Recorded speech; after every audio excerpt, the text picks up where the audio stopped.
Doctor साहब मैं आपको बताना चाहता हूँ कि मेरा इधर आने का जो ये रीज़न था ना, क्योंकि बुक्स मैंने बड़ी पढ़ी हैं। डॉक्टर वसी साहब को सुना है, अली शाह साहब बहावल नगर वाले उनको सुना है, पढ़ा है, ये जो हमारा यूट्यूबर्स है तमाम को, लेकिन किसी की बात दिल को नहीं से लगती। मेरे दिल ने कहा कि जाकर शाह साहब का माइंड पढ़े। हमने तो यही सुना कि एक आदमी होता है, बड़ी सी उसने स्टिक पकड़ी होती है, कभी दरेक तोड़ रहा है, कभी शीशम, कभी शतूत और बकरियाँ चला रहा है। 8-10 हज़ार का बच्चा, और वो दूध 60-70 रुपये किलो में वो दूध ग्वालों को देता है, वो आगे जाके सेल कर देते हैं। लेकिन ये कह रहे हैं 6 दांत 8 दांत और 1.5 लाख की बकरी, 50 हज़ार का छोटा सा बच्चा। ये क्या साइंस है, ये क्या मेथड है? हमने तो ये सुना ही नहीं है, ना हमने पढ़ा हो। ये लूसन अल्फ़ा अल्फ़ा 18 प्रोटीन और फिर साथ जो ये देते हैं जिसको पाउडर जिसको हम कहते हैं क्रूड प्रोटीन वाली, वो सब। तो ये क्या चीज़ें हैं? दिल में था ये ख्याल, आऊँ 3-4 मरतबा आया लेकिन जुर्रत ना कर सका। तो फिर शाह साहब ने एक दिन खुद ही कह दिया। तो फिर मेरे दिल में ये ख्याल आया कि ये जो कर रहे हैं, इनके पास तो कैपिटल है, कैपिटल तो पाकिस्तान में हर दूसरे तीसरे बंदे के पास है। तो इनको क्या चीज़ है? पहले जो इन्होंने सबसे अपनी परचेजिंग की वो 3 साल से पहले, वो इनके पास शेरी थी गुजराती ब्रीड। तो अब इनको क्या चीज़, किस चीज़ से ये इंस्पायर हो रहे हैं और ये कैसे बता रहे हैं कि ये पाकिस्तान में ऐसे ऐसे ऐसे बढ़ेगा?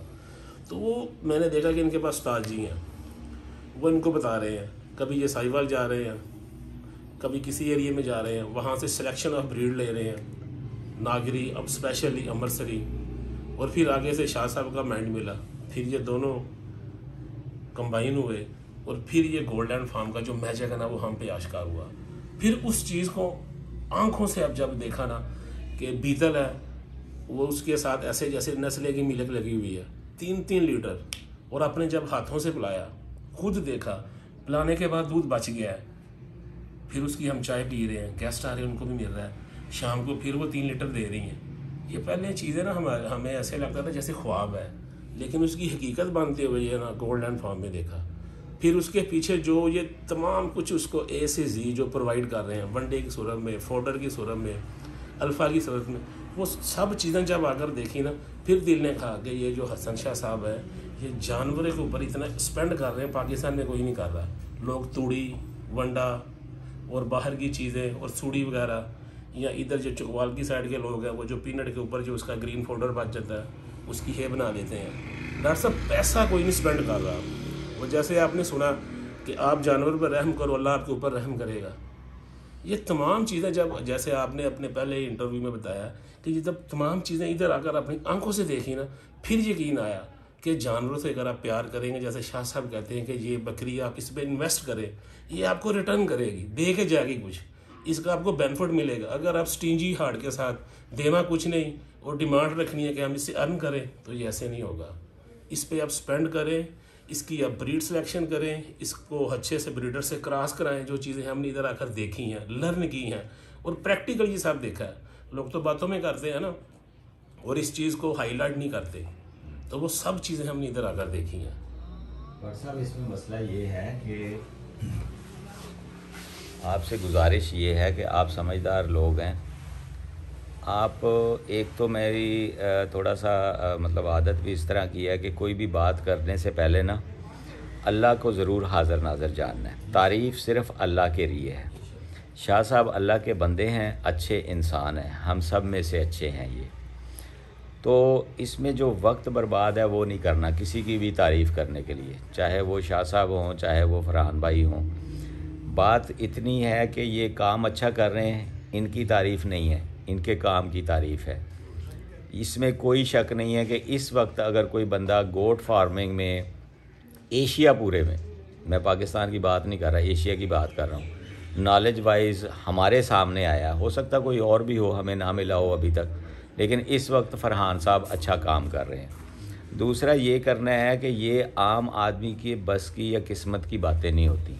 ये वही लोग हैं जिनको अल्लाह पाक ने चुन लिया है, या जो लोग रातों को दुआएं करते रहें कि अल्लाह ताला कोई रास्ता हमारे लिए बना दे, हमारे रिज़्क़ का, हमारे बच्चों के रिज़्क़ के लिए कोई, तो अल्लाह पाक जब सुन लेता है तो वो एक सबब पैदा कर देता है। जिस तरह आप देखें ना, आप लोग आ गए हैं, आप लोग इंटर हो गए हैं, मैं इंटर नहीं हुआ अभी, तो आप मुझसे ज़्यादा खुशकिस्मत हैं, सीनियर हैं। कल को आप जब जाएंगे आपको पता होगा एक आदमी मुझे, जब मैंने मेडिकल किया तो सबसे पहला हाउस जॉब के लिए मैं एक नामी गिरामी डॉक्टर थे उनके पास गया, वो मेरे उस्ताद। तो सबसे पहला काम उन्होंने मुझे कहा कि आप डिस्पेंसरी पे ना सफाई करें और इनको मेडिसिन को दोबारा रीसेट करें।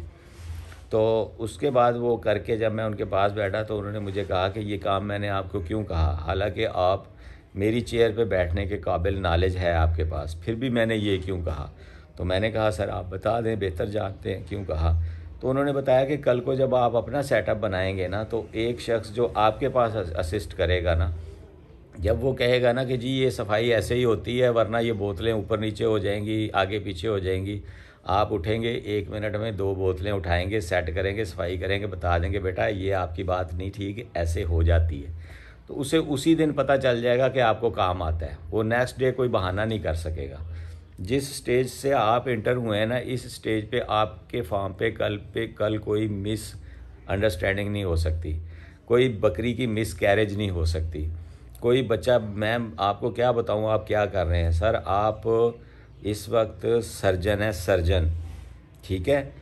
ये जो इंसानों के सर्जन है वो क्या करते हैं, वो भी यही करते हैं ना, डिफ़िकल्ट डिलीवरीज़ को किस तरह उन्होंने करना है, ये ऑपरेट किस तरह करना है। बकरी के बच्चे, जब बकरी बच्चे देने के करीब आती है, टाइम आता है डिलीवरी का, उस वक्त उसकी डिलीवरी कराना भी एक बहुत बड़ा फ़न है।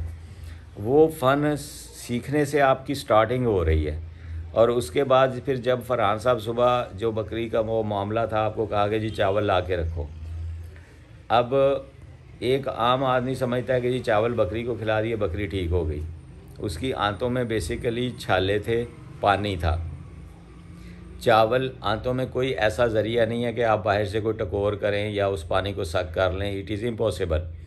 चावल खिलाने का मतलब ये था कि चावल उसके अंदर गए, आंतों में गए, उन्होंने पानी सक कर लिया। जब पानी सक कर लिया तो वो खुद गल गए, जब वो गल गए तो वो बाहर निकल आए। नतीजतन क्या हुआ कि आंतें साफ़ हो गई। उसके बाद आपसे अगली डोज दिलवाई गई इसबगोल। मुझे बताएं कि ये थ्योरी जो पढ़ते हैं या 4 साल की DVM करते हैं, उनको क्या पता है जो आपको इस वक्त इल्म मिल रहा है यहाँ से। मैं कहता हूँ आप लोग तो खुशकिस्मत तरीन लोग हैं कि एक इतना हैवी और एंटीक जानवर है जो 5-5, 10-10 लाख रुपए का है, वो आपके हवाले कर दिया गया कि आप इस पे काम करें। तो आप जब यहाँ से सीख के निकलेंगे तो आपके नॉलेज का क्या मेयार होगा, ठीक है ना। दूसरी बात रह गई कि लोग इस तरह करते हैं, लोगों को समझने में अभी मेरे हिसाब से कम भी अगर लगेंगे तो 20 साल लगेंगे। और ये ग्लोबल दौर है, इसमें जो पहले आइए पहले पाइए की बुनियाद पे सारे मामलात होते हैं। जो पहले कर लेंगे वो ब्रीड को संभाल लेंगे, ब्रीड से ब्रीड ले लेंगे आगे। दुनिया में ये कहीं है नहीं है, इसका जो रेट है वो डॉलर्स में ही होना है। तो ये ना सोचें कि आप यार बकरी आप रख रहे हैं 2 लाख 2.5 लाख वाली, और आप सोच रहे हैं 18,000 20,000 की जो बिकती है कि जी ये प्रॉफिट कैसे निकलेगा। सर ये बकरी है ही नहीं है वो जो आपने रखी हुई है। इसका रेट इस बकरी के हिसाब से, जब ये मार्केट में अवेलेबल ही नहीं होगी तो कहाँ से मिलेगी। अभी मुझे एक साहब मेजर साहब आए हुए थे, वो मिले, किसी ने बता दिया कि डॉक्टर साहब आए हुए हैं। मुझे कहने लगे जी मैंने 2 बकरियां कंटोनमेंट बोर्ड उधर रखी हुई हैं कैवलरी ग्राउंड में लाहौर में। मैंने उनसे पहली बात पूछी कि वो दूध कितना देती है। उन्होंने कहा जी 3 किलो एक टाइम का देती है। मैंने कहा यार गुड, आप तो लकी हैं। तो कहने लगे जी सिर्फ उस बकरी के लिए मैं गोल्डलैंड वालों के पास आया हूँ कि ये बता सकते हैं कि इसको मैनेज कैसे करना है। तो ये जो अल्फ़ा है या ये जो बाकी मामलात हैं, ये सारे के सारे लाजिम व मलजूम हैं। ख़र्चा वहाँ देखा जाता है कि जहाँ 18,000 की बकरी है और ख़र्चा हो रहा है 3,000 रुपये महीना, तो कैसे पूरा करेंगे। जहाँ 3.5 लाख की बकरी है वहाँ तो 100 रुपया या साल का 36,000 रुपया कुछ भी नहीं है। बकरी के पेट में ये जो बकरियां देखी हैं आप मुझे बता दें कि क्या इनके पेट में जो बच्चे हैं, अगर मैं उनकी बुकिंग करवाऊं तो वो मुझे 50,000 से कम दे देंगे शाह साहब। मैं बकरी पे हाथ रखता हूं, इनको कहता हूं जी मुझे दे दें, नहीं देंगे। पैदा होने के बाद 500 kg 400 kg के अप एंड डाउन। मैंने अभी फरहान साहब से मेरी मुलाकात हुई तो मैंने उनसे थोड़ा सा हिंट्स लिए तो पता चला कि 400 ग्राम के हिसाब से डेली वेट गेन हो रहा है। यार ये कितना वेट है और ये कितनी बड़ी बॉडी है। 6 माह उम्र की बकरी का वेट किया है तो वो 40 किलो वज़न है उसका, ठीक है ना। तो आप ये ना समझें कि हम वो एक बकरी फार्मिंग और बकरी रख रहे हैं, आप बकरी नहीं रख रहे, आप एक फैंसी एंटीक जो ब्रीड है उस पर काम कर रहे हैं। आप मेहनत करें। रहा मसला कि जी लोग इस तरह पालते हैं, लोग इस तरह पालते हैं, तो वो तो पहले भी शाह साहब कई वीडियो में बता चुके हैं कि मुर्गियां रखी जाती थी और अगस्त के महीने में रानी खेत आती थी, चंद एक बच जाती थी, बाकी मर जाती थी। आज वही मुर्गी लाखों के हिसाब से रखी जा रही है कंट्रोल शेड्स में, और उससे लाखों रुपया अरबों रुपया का जो बिज़नेस हो रहा है। इसी तरह इसको चंद लोग निकलेंगे जो ये काम करने वाले होंगे और आप देखेंगे। अब मैं अपना आपको बताता हूँ कि मैं इंशाअल्लाह मुझे इस वक्त तो फ़िलहाल इससे बेहतर कोई कारोबार नज़र नहीं आ रहा। मैंने रिक्वेस्ट भी की है कि कोई रास्ता निकालें ऐसा कि हम लोगों को दें, जो बाहर बैठे हुए हैं दोस्त भाई, जो यहाँ बैठे हुए हैं बेरोज़गार लोग हैं, बेशुमार घरों को आप भी जानते होंगे जिनका कोई रोज़गार नहीं है, ज़रिया मुआश सिर्फ बकरी है।